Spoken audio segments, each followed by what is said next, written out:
Wealth, fame, power. Gold Roger, the king of pirates, attained everything this world has to offer. The words he uttered just before his death drove people to seize. My treasure, if you want it, you can have it. Find it. I left everything this world has to offer there. And so the men head for the Grand Line in pursuit of their dreams. The world has truly entered a great pirate era. What's up? Hello. Welcome back to the Sustainable Strawhat podcast with your hosts Los and Liv. Hey, welcome to the late night radio channel 99.9 LUFFY. See what I did there? This is episode number 2 of our chapter discussions / reviews. As today we are reviewing One Piece chapter 999. One more chapter till the epic number 1000, and I can't believe I'm going to be alive for this, man. Hey Los, do you have any sake brewing for us, or should we start the chapter review? You know what? It's actually going. It's brewed. Let's go ahead and start. Chapter 999 review titled The Sake I Brew While Waiting for You. The cover page for this week's chapter is a new weekly Shonen Jump color spread with some of Shonen's protagonists claiming their favorite One Piece character. Chapter 1000 is next, and there is rumored belief that the fan-translated version will be released next week by Christmas, since Oda usually takes a New Year's break. So we won't get chapter 1001 till about January 15th, which will be totally fine because official release for 1000 will be Monday, January 4th anyway. Oh yeah, we requested the day off work. We're celebrating hard. We're ready. Just for chapter 1000. The weekly Shonen Jump color spread shows the right side of Luffy's face. He's holding up a peace sign. We do see the other anime characters on there. I do know a few, like Dr. Stone. He's there with Ace. And Dom Krieg is there with Midoriya from My Hero. Yeah, to be very honest with you, Liv, I don't read that much more of the shonen mangas, so I don't know a lot of these characters, but I do know the rest of the One Piece ones. Don Krieg there with Deku, and he's kind of like holding Deku, well, not against his will, but just kind of holding his ear things, like kind of behind him. His hood, his hood. And he's got a mask to offer Deku, you know how Don Krieg plays with the poison gas and stuff. He's a dirty player. But yeah, I also really like Boichi's drawing of Senku and Ace. Boichi had actually drawn and illustrated the Ace Light novels for Oda. So it's really nice that he gets a color input inside Shonen's cover page. There's also Hancock in here, Bellamy, Shinobu, Deku Moria, and Tashigi here. And Chopper. And Chopper, yeah. Also, I didn't even see him until just now. They're all sharing the right side of Luffy's Shonen cover page for this week. So next week we'll see the other side, right? The other side with, I believe, characters. With, characters from Black Clover and other Shonen mangas that aren't displayed already on this side. How exciting. Yeah, it's pretty cool. It's pretty nice. I just, I would really like to know the names of the other characters, you know? I do recognize a few, I just don't know the names. Yeah, same here. It's okay, but that gives us a perfect opportunity to dive into more of them. The story returns with a dip in an Ace flashback, as expected from the last chapter's ending, in Onigashima, where Ace and Yamato are blindly clashing at one another. Ace asks, "Who are you? Identify yourself." Yamato replies with, "You go first." Ace states his name, that he's here for Kaido's head. Yamato exclaims to Ace that Father and his men have set out on an expedition, meaning none of the calamities are there, also probably including the headliners and maybe a percentage of the gifters. Ace takes notice of the father remark Yamato makes, so does the rest of the Spade Pirates crew. They all question Kaido's daughter. Yamato is kind of a little brought back about this, kind of giving up this information and kind of looking about the destruction that Ace has already caused at Onigashima. Where do you think Kaido and the big rings have gone? It's kind of hard to say because this is about, I want to say, roughly 6 years in the past, and it's kind of weird for Kaido to not be at his home base. He would either have to be looking for a road poneglyph, I would have to believe, or he's either recruiting somebody really strong or having a fight right now. Yeah, my only guess would be the poneglyph. Yamato looks back, seeing as they already wreaked havoc amongst everything. Yamato claims, "Even if it's not my responsibility to defend this island, with as much destruction you've caused, enough is enough." As the Spade Pirates also see no reason to stay any longer, they already have the children they were looking to save. At the time, there was a child abduction crisis occurring throughout Wano. This could be linked to smile testing, I believe, given Orochi's power and his reign over Wano. Ace takes notice to the cuffs on Yamato's wrist and is in disbelief that she doesn't have the rank of a captain or any rank at all, and proceeds to charge at Yamato. It could be C, prism cuffs, not allowing her to use her devil fruit, or it could be cuffs that don't allow you to leave a certain area like the ones Luffy had in Udon Prison. Right, like a explosive one or a ticking time bomb for say. The Spade Pirates ask Ace, "You're good now, right? We'll go on ahead to the mainland. We have to return all these abducted kids back to their families." Yamato agrees to keep fighting, claiming she is bored out of her mind and that she has the time on her hands to deal with Ace. Ace tells Yamato, "I refuse to believe that someone as strong as you..." Yamato, we don't get to choose our fathers. Your hands being bound are one thing, but even though you hate your father so much, why have you allowed your heart to be bound as well? And Yamato's, in fury, "What did you say?" Kind of pissed off, triggering. And then you see, Yamato's, subordinates. "Young Master Yamato, you mustn't. That's a symbol of Lord Kaido's power." And you see her smash the giant sculpture we've seen of the dragon. And she says, "I too want to go outside to see and have adventures. Just like Odin, I want to live freely." A quick note to kind of look back at the statue of the dragon. This statue was actually placed at the entrance of Onigashima before, but due to Ace damaging it, it was placed in the storeroom where we're back in the present storyline is being kept at. So this flashback is just kind of telling the story of when it was damaged. Ace then hits it again. He's like, "That's more like it." Cutting to a later nighttime scene, Ace and Yamato are celebrating with cups of sake. They have both befriended each other as Yamato reiterates that if it weren't for her cuffs,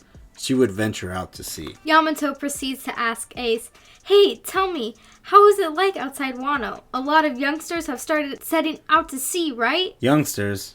Ah, yes, there's this guy called Kevin something. He's all the rave right now. None can compare to me, but I've heard that there are some dangerous guys wreaking havoc in each of the blues recently. Kid in the south, Law in the north, and Beijing in the west. Ace mentions Cavendish, but doesn't fully remember his name. Ace does mention that he's all the rave right now,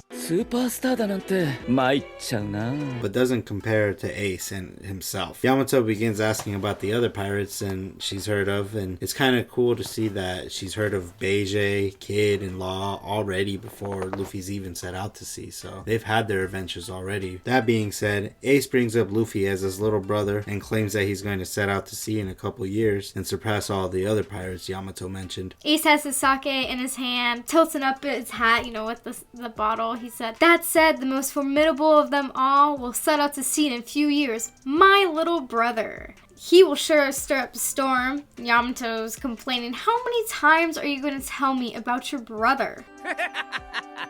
Yeah, Ace is just going to kind of keep repeating himself, especially seeing that he's drunk. Of course, how many different hundreds of stories is he going to tell about Luffy? He's just going to keep rambling on. Rambling, but that's how Ace is. He loves his little brother. I thought it was really cool to see Ace telling her about all the pirates creating names for themselves out at sea. I love to see this, especially when he brings up Luffy again, because it really shows his loving personality. This is a very sweet panel. Yeah, it's very wholesome, you would say. The flashback ends there, and we cut back to the basement scene where Yamato, Momo, and Shinobu are stationed treating Shinobu's wounds. But then Ace said, "Until I come back, this will serve as my warning to Kaido," referencing the damage to the dragon statue. Yamato says father was very angry about it, but in the end, he never met Ace, unfortunately. Not unfortunately. What do you mean, unfortunately? I would have loved to see Ace kind of, even though if he wouldn't have made it a big a fight, Ace would have been ballsy enough to attack Kaido at least. He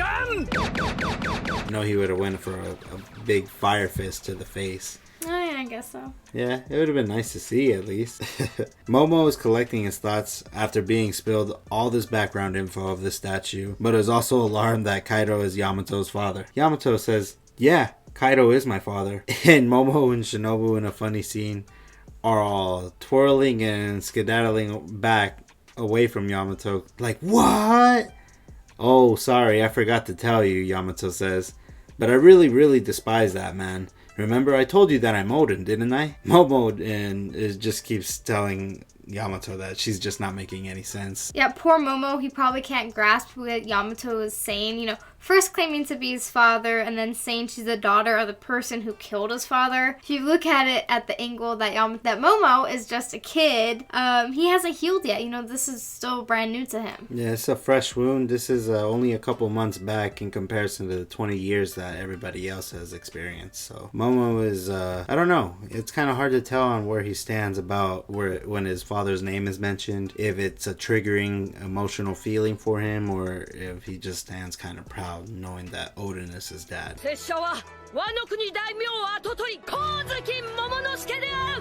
Momo then asks, but still, why are you telling us about this man now? He died 2 years ago. Ace was, and then it cuts away. We go to a brand new scene. Then, simultaneously, Tama, being told about Ace by Nami, finds out that Ace is actually brothers with Luffy. Huh? Tama says. Back inside the dome, the live floor. Stop, Marco! Queen is all pissed off. Why are you letting him run circles around you? All the riffraff is kind of just in question. But he just saved us, right? Would you rather get killed by Master Queen instead? Another one replies. If I had to choose between running away from Queen's plague bullets and running away from Marco's passive flame, I'd probably pick the passive flame. The passive flame? Yeah, me too. I'd rather kind of just stay neutralized and, await what further comes. But Queen is a bit of a little shaky leader. It'll be less painful, I think. Yeah, I think so. Marco then says, right now, I have no reason to go to Kaido directly. He then directs Robin and Brook, Nico, Robin, and Bone Man, he references, to run up the castle while he airlifts Zoro to the rooftop of the dome in his full Phoenix form. Marco asks Zoro, are you ready? Zoro just tells him, I'm counting on you, man. Marco fully transforms into his Phoenix form, clutching both of Zoro's shoulders with his talons, and they both ride up towards the opening that was made from Kaido. Queen's there shouting, you fools, he's taking one of the Straw Hats with it. He is pissed. Yeah, Zoro's, grinning. He's like, that's what I'm talking about. Yeah, he's like, finally, man. All right, heck yeah. Shit. He's going to ask Marco to join. Yeah, he's like, you want to be our wheels on the crew, man? Marco's going to fly Zoro up to the top. I think he'll do some flips, and whip him up to the top and fight King. Queen may intervene, but he's sort of the host, so he does have, the others to look after. It would make most sense because Marco does have two of the calamities right in front of him, so a catapult technique would be probably best. Marco begins to reminisce on a time that Ace was begging Whitebeard to let him go to Wano to defeat Kaido by himself. I'm begging you, Pops. I'm telling you no, you fool. We see a full view of Marco's face, and it's just so cute because his glasses are there. And it's, that's besides the point, but if I was turning into Phoenix or a different form, I'd have to have my glasses on me too. Because, without your glasses, you won't be able to fight. So, they'll, defeat Marco by knocking his glasses off. You gotta see. But he's remembering when Whitebeard was telling Ace that, Ace, I'm sure I've told you this many times already, about who it was that previously held the seat of the 2nd Division Commander, which you hold now, and why it had been retired for so long. Izo's there. We only found out about Lord Odin's death several years after the incident had happened. Marco's there eating a pineapple. Fully, not even cut. He's just eating it just with the skin and everything, so this guy. References to all the pineapple jokes. Because his head's shaped like a pineapple. That's Marco. That's just how Luffy knows him. That's how a lot of the fan base knows him too. Yeah, so Marco's munching on the pineapple. We've thought about marching into Wano County countless times. However, think about the countless amount of casualties it would cause if we did that. Ace is there, standing proud.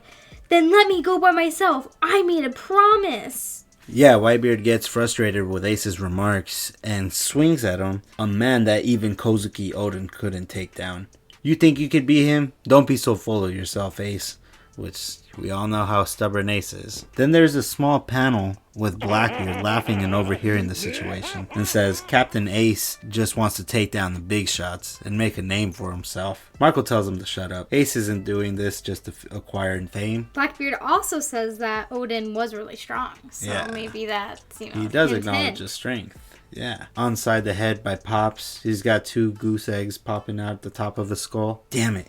if I don't get stronger, I won't be able to fulfill my promise. Marco then just reiterates to Teach that just goes to show how heavy the cross you are carrying is. Ace is also face down on the floor. Izo kind of reassures Ace as he tells him if Pops ever gives the go-ahead, make sure you take me along with you, as he cocks his flintlock pistol back. Marco also reassures with, same here. We're counting on you, man. Next we see Ace, another view of him, face down on the floor. If you guys come along, I think we could beat him now. And he's just, you know, so just begging. stubborn, yeah. And they're really, just how naive are you? And then we see Marco going back into real time. He's shedding a tear. You know, he's laughing to himself. He really is having that wow, I'm here feeling. Like, have you ever been to a place, you know, you see a postcard or a picture on TV, and then you go to that place and you're just like, oh my gosh, like, this is it. Yeah, it's a crazy, surreal feeling. And he doesn't have Ace there with him, and that's how they pictured it back then. And so, you know, he's pretty sad. Yeah, it means a lot to Marco seeing that he's here helping the Straw Hats now, as Luffy is Ace's little brother. He's still in Phoenix form carrying Zoro. And then in silhouette, we see King and Queen there, both shouting his name. Marco! Queen's like, you're bonkers if you think you can get through here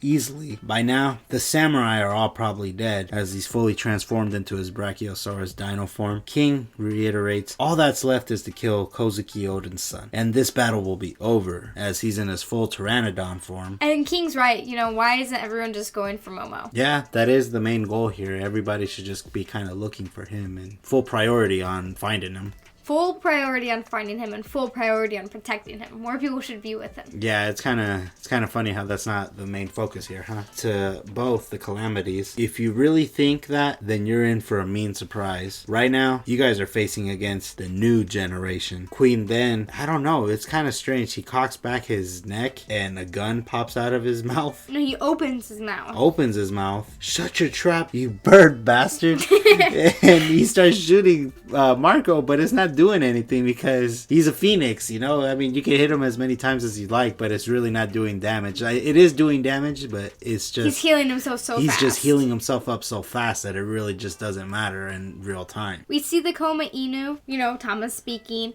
What? Big bro Luffy is Ace's little brother?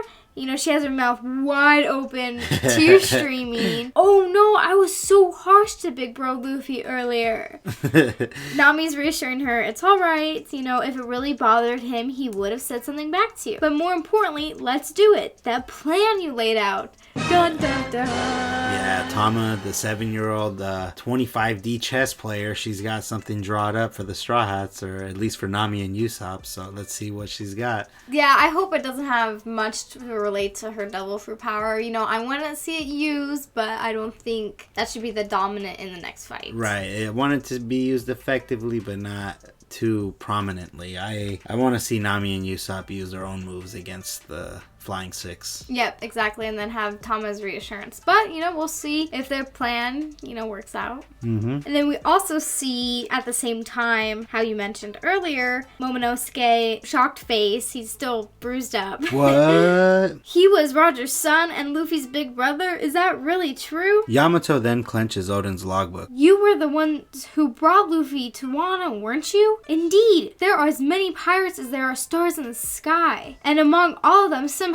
he was the one you met and brought to this country. I can't think of anything else but fate. Yamato is preaching this to Momo, and, you know, Momo believes it. You know, everybody believes it, that Luffy was brought here by fate. Right. And, you know, that they really believe in Luffy. It's a bit prophetic, yeah. Yamato then says, Luffy even has the initial D in his name. So I'm thinking the book has more information or even more names on the Will of D, and maybe we'll see, you know, maybe a reveal in chapter 1000. Right, more carriers of the Will of D, or maybe just information. Information, or maybe like an index or a logbook, yeah. That's what she's implying, that this book also has the Will of D. You know, maybe that's the first time she's heard of the Will of D is in Oden's logbook. Ah, true, yeah. Because, yeah, how else would she know, huh? As we cut to the final scene of the chapter on top of the roof of Onigashima, Big Mom's Prometheus and Zeus homies are charging up their power. Crackle, crackle, crackle. Zeus burps. I'm stuffed too. Charging complete, he says in a robotic voice. Mama comes in with her mama. Is Straw Hat not here yet? Hey Kaido, I don't care how many of them you kill, but make sure you leave Nico Robin alive. She's floating on top of Prometheus. I thought your daughter from the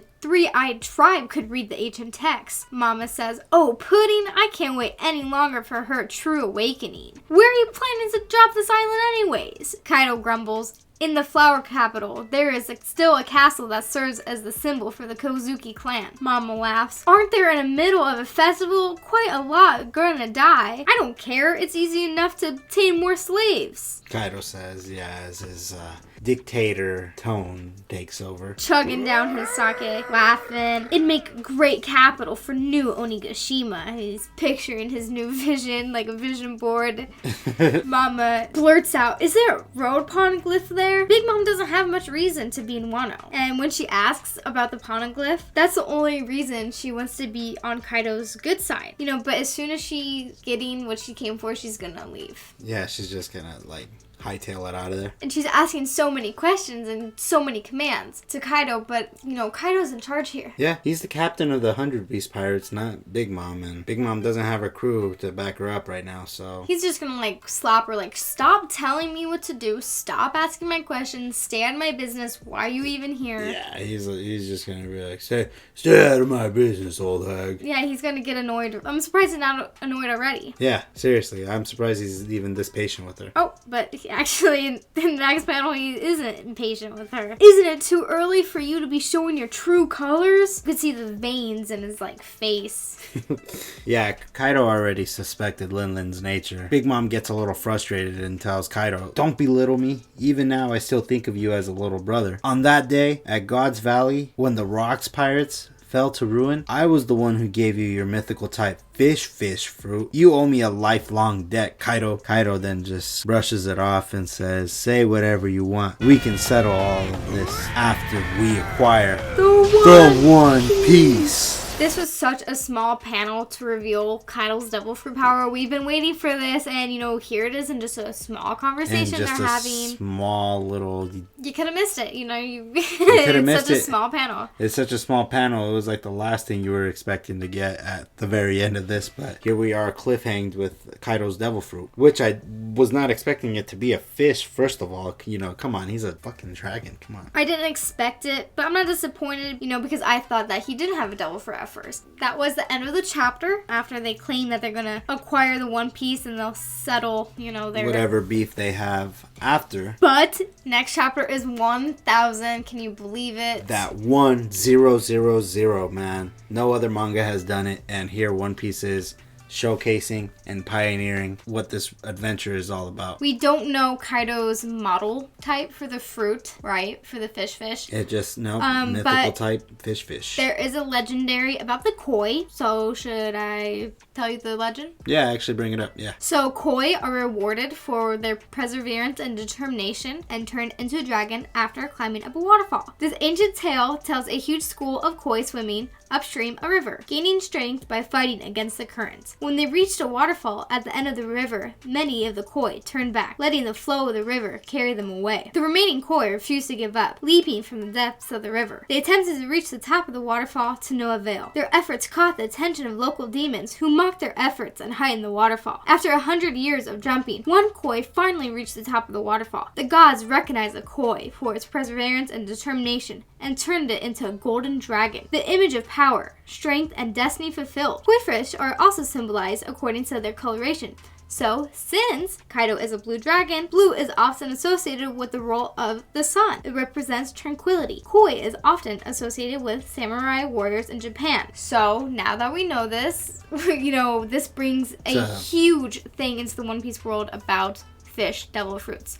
The big question revolves around, can they swim? Can they swim? Can they breathe, first of all? Even if in their full form. This is the very first fish fruit introduced into the One Piece world, so this is kind of a new topic that's even been ever brought up. Since devil fruits take away the inability to swim, I would like to think there are no exceptions to this. Yeah, even if it's a fish or not, be seeing Kaido swimming freely and doing freaking somersaults through the water. Yeah, and I don't think Kaido would be strong in water. You know, he wouldn't be able to use his club or fire. I think he should be just as equally at a disadvantage as any other devil fruit user when submerged in the water. Yeah, and I don't think Kaido could turn into a fish, just a dragon. Yeah, I don't think there's this big puffer fish we're waiting to see from Kaido. I think it's just full-on dragon. There might be a flashback or a scene where they might show Kaido's initial his very first inaugural transformations into his fruit. I don't think we'll even get that. Yeah, none of these chapters matter anymore. 1000's next. That's, the key one we're looking forward to. 1000's on the cusp, right on January 4th. We're waiting. Yep, so be there or be square. Another thing to bring up, just as final discussion thoughts, there's kind of a debunk of a theory out there going that Kaido is Katakuri's father, Oven, and Daifuku, given that they're all triplets. This will kind of debunk that theory, given that Big Mom looks at Kaido as a little brother, right. And I don't think they've slept with each other in the past. So this takes away that impression. Yep, debunked. Debunked, yeah. So Kaido doesn't have any other kids other than Yamato for what we know. Another thing to mention, after both Yonkos have claimed their expression for the One Piece, this leads me to think that both pirates have a rough idea of what the One Piece actually is. Makes me hope one of them at least slipped some info or a rumor about it during this arc. I don't think they know what it is. I think they just have hope. Oh yeah, this is like the big treasure of One Piece. Like, I think they're doing it to play a game. I'm going to find the One Piece first. Right. Okay. So they're just kind of boasting against each other. But yep, exactly. Working together in an alliance. Well, we're going to see how this works towards chapter 1000, y'all. Your hosts, Los and Liv. Set and sail. Peace, y'all.